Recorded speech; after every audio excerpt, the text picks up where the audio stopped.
A Villain's Cremation. Bramley's Mountain, near the present village of Bloomfield, New York, upon the edge of the Catskill Group, was the home of a young couple that had married with rejoicing and had taken up the duties and pleasures of housekeeping with much enthusiasm.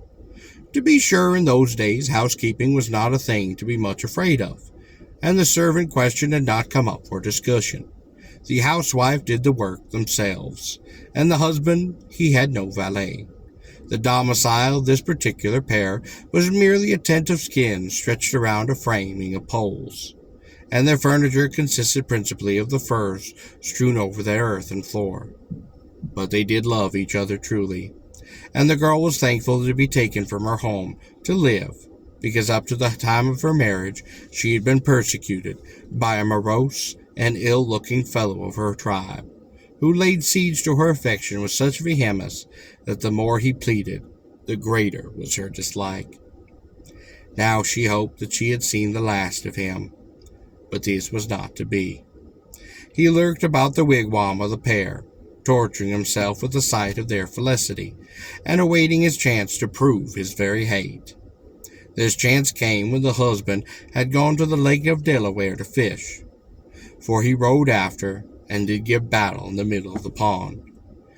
Thus taken by surprise, and being insufficiently armed, the husband was then killed, his body flinging into the water. Then, casting an affectionate leer upon the wife, who had watched this act of treachery and malice with a speechless horror from the mountainside, he then drove his canoe ashore and set off in pursuit of her. She retreated so slowly as to allow him to keep her within sight, and when she entered a cave, he pressed forward deceitfully, believing now her escape was much impossible.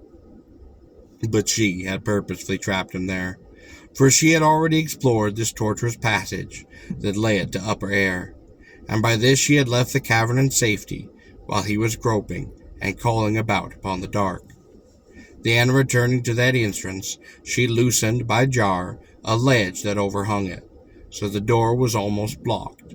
Then, gathering light wood from the dried trees around her, she did make a fire, and hurled the burning sticks into the prison, where the wretch was howling, until he was then dead in smoke and flame.